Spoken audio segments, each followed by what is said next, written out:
되면 욥이 고난을 당하는데 그 고난의 시작은 사단이 하나님께 찾아와서 욥을 고소하는 것으로 시작을 합니다.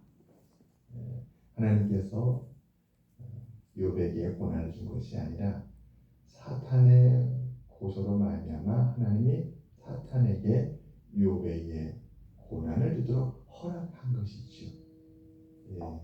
욥이 가졌던 모든 재산, 그 가축들이 다 강탈당하고 죽임을 당하고, 그리고 욥의 자녀들마저도 한 날 한씩 집이 무너져서 죽게 된 것은 이 세상의 권세를 가진 사탄이 하나님의 허락을 받아서 일으킨 재난 때문에 그렇습니다.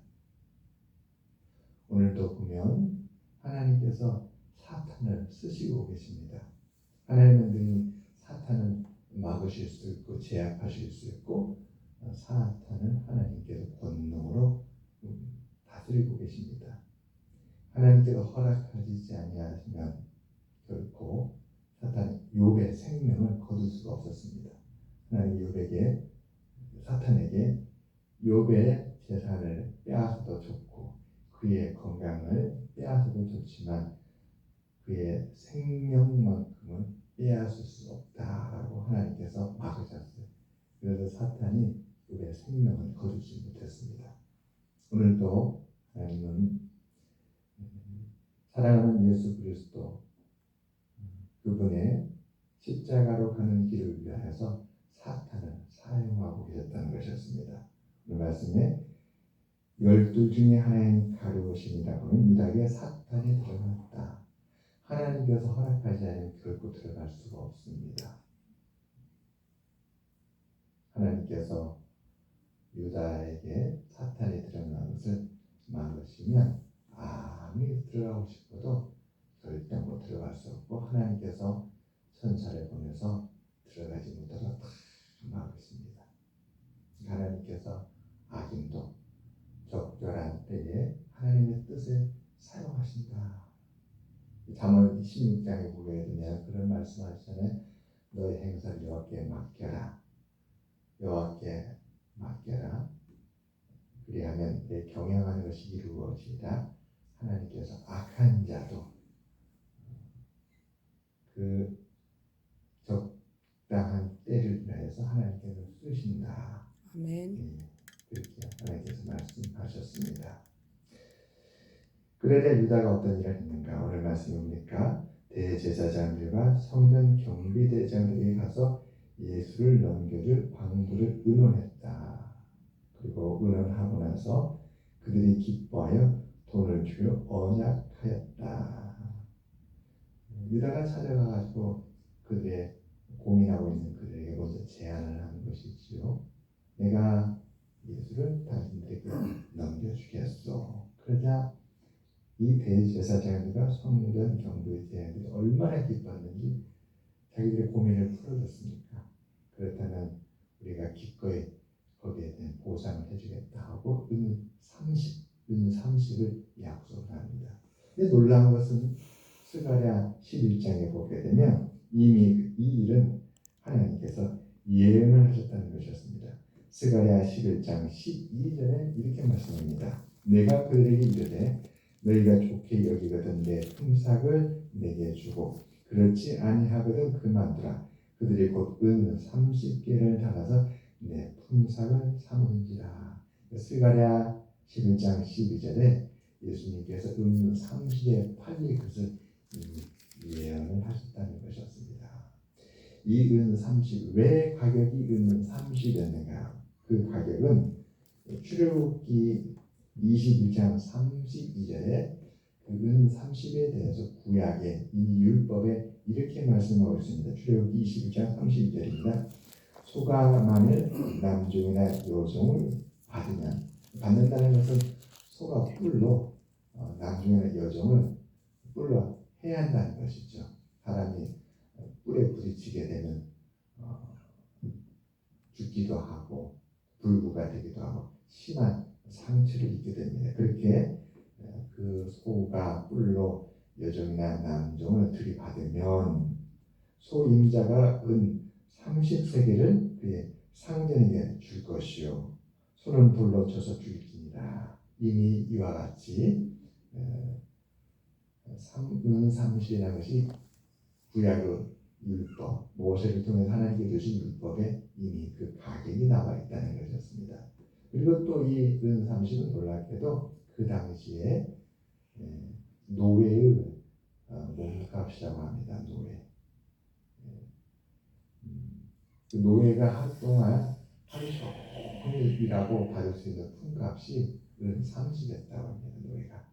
노예가 하루 동안 힘에 지나도록 일을 하고 받을 수 있는 그 품삯이 바로 은 30이었다. 그러니까 이것을 두고 학자들은 이렇게 해석을 합니다. 예수님이 노예 취급을 당했다는 것이죠.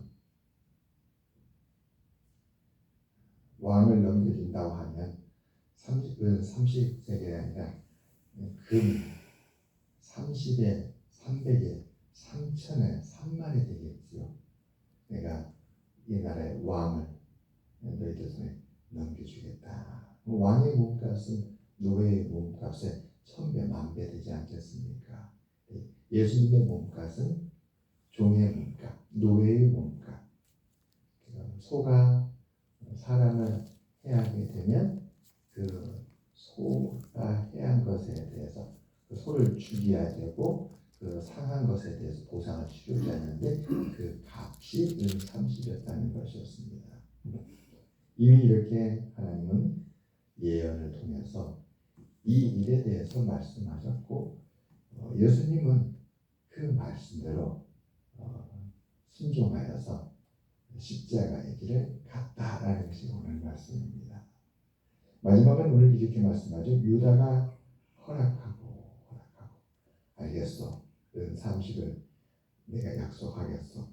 그 돈을 나에게 주시오. 내가 나의 스승 예수를 여러분에게 넘겨주겠어.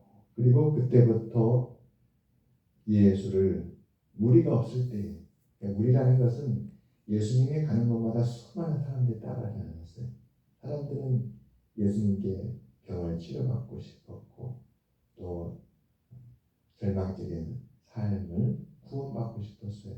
죄인은 죄를 용서받고 싶었고 아픈 자는 치료받고 싶었고 가난한 자는 삶에 희망을 얻고 싶었습니다. 그래서 수많은 사람들이 항상 주님 곁에 있었어요. 많은 사람들이 있을 때는 그 사람들이 예수님을 선지자로 여기고 따르고 있기 때문에 넘겨줄 수 없는 것이죠. 틈을 본 것입니다. 사람들이 없을 때에 그때부터 예수님을 넘겨줄 기회를 본격적으로 찾았던 것이었습니다. 계약은 참 중요합니다. 이렇게 품삯을 받고 계약을 딱 하고 나니까 이제 이 유다는 이제 자기가 약속을 이행을 해야 되잖아요. 그 30을 받았으니까 약속을 이행하기 위해서 그때부터 예수님 넘겨줄 기회를 찾았다라는 것이었습니다. 놀라운 것은 이 모든 것이 하나님의 계획 가운데 있었다라는 것이죠. 그래요. 하나님은 이 가룟 유다의 탐심, 재물에 대한 탐심. 오늘 새벽에 우리가 보았잖아요. 마리아가 300데나리온이라는 향료값을 깨뜨려서 그 귀한 나드 향 기름을 예수님께 부었어요. 사랑하는 마음으로 마음을 다해서 가장 귀한 것을 드렸습니다. 이것은 주님의 장례를 준비하는 것이었다라고 했어요. 예수님은 이제 곧 십자가에 달려서 죽으실 것을 아시고 그 십자가를 이제 바라보고 있는데 때마침 죽은 자에게 드리는 그 귀한 향유 나들을 예수님께 부었다는 것이죠. 미리 죽음을 준비했던 것. 그런데 그걸 보고 가룟 유다는 분개했다는 것이었습니다. 어찌하여 이 비싼 것을 말하자면 이 큰 돈을 이렇게 허비하느냐라는 것이죠. 이 큰 돈을 다른 데 썼으면 좋을 텐데 왜 여기 허비하느냐. 그때 예수님께서 말씀하셨죠. 나는 너희와 함께 오래 있지 못한다. 이 여인이 나를 위해서 정말 좋은 일을 했다. 그래요. 이 가치는 그 용도에 따라서 달라집니다. 가치는 용도에 따라 달라지죠.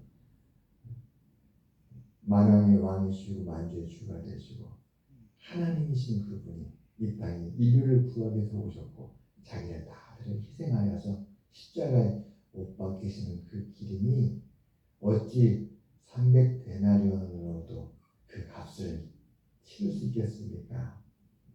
그것은 헤아릴 수 없는 가치입니다. 그것은 이 세상 모든 보화를 다 모아놔도 주님께 바꿀 수 없는 그런 가치를 주님의 죽음에 있는 것이죠.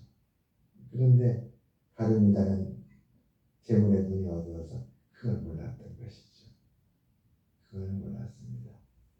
이렇게 가룟 유다는 원래가 도적이라고 하잖아요. 도적. 요한복음 12장에 그는 도적이라.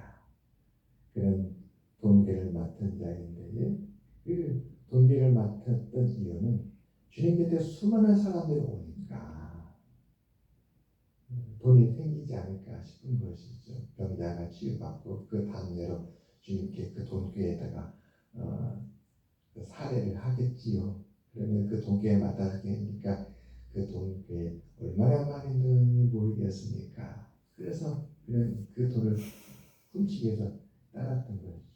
실제로 사례를 보게 되면 가룟 유다는 돈궤에서 얼마의 돈을 훔쳤던 전례가 있었습니다. 그렇기 때문에 벌써 주님을 따르는 목적이 달랐어요. 여러분 베드로는 어떻습니까?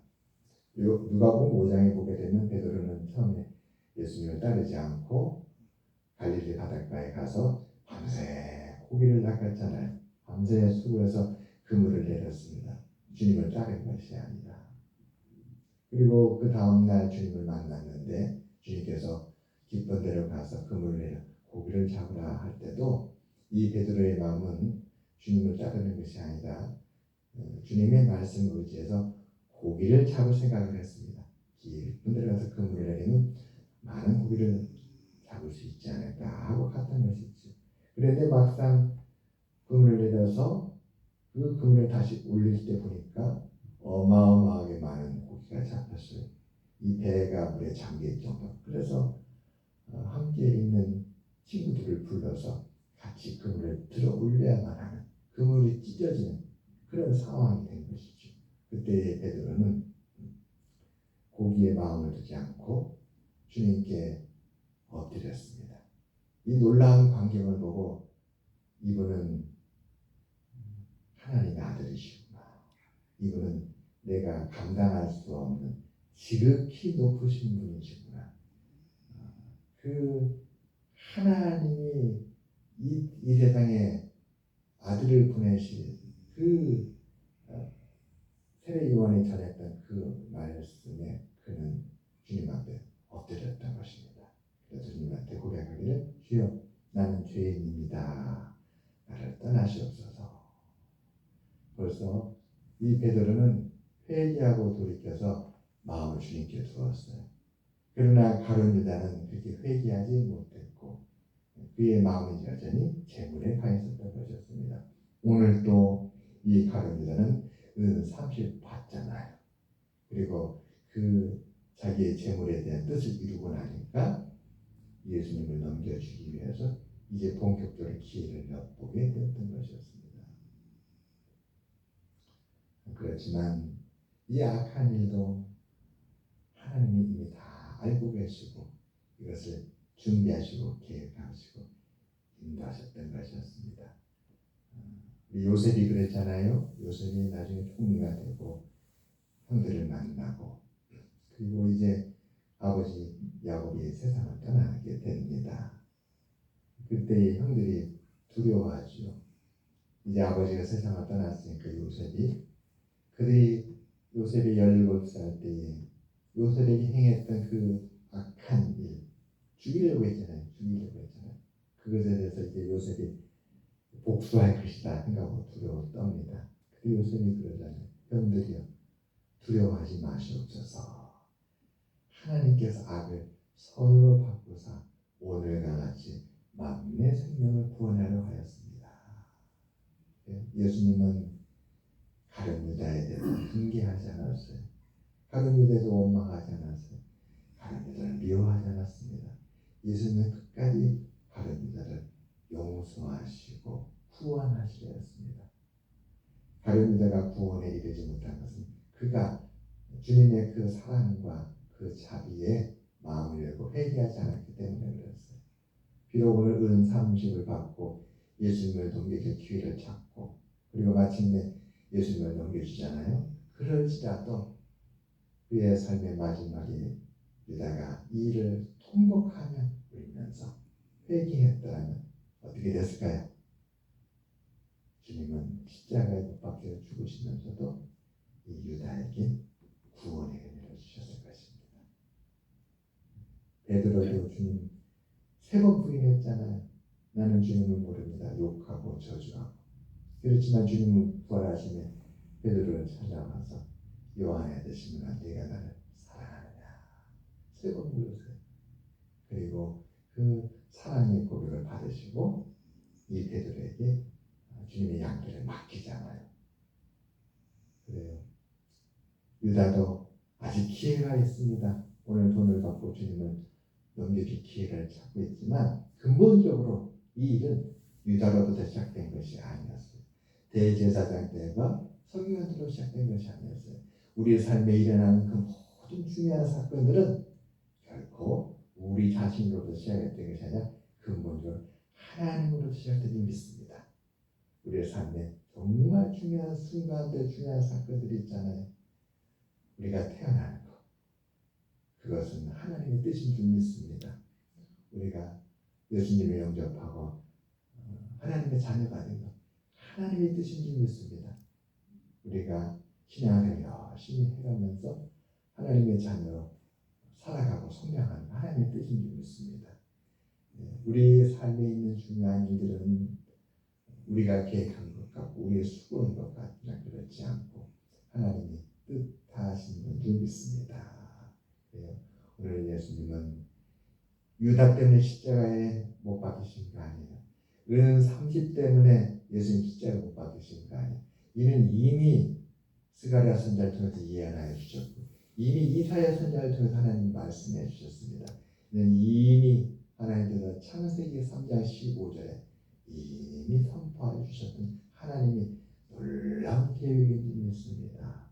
오늘 그 하나님의 구원의 길, 이 고난 주간을 통해서 따라가고 있습니다. 끝까지 주님을 따라가서 마지막 주님께서 십자가에서 모든 것을 이루시고 그리고 마침내 3일 만에 안식구 첫날 새벽에 부활하신 주님, 그래야 해서 주님을 만나신 그 부활절을 맞이하는 우리 모두 되시기를 주님으로 축원합니다.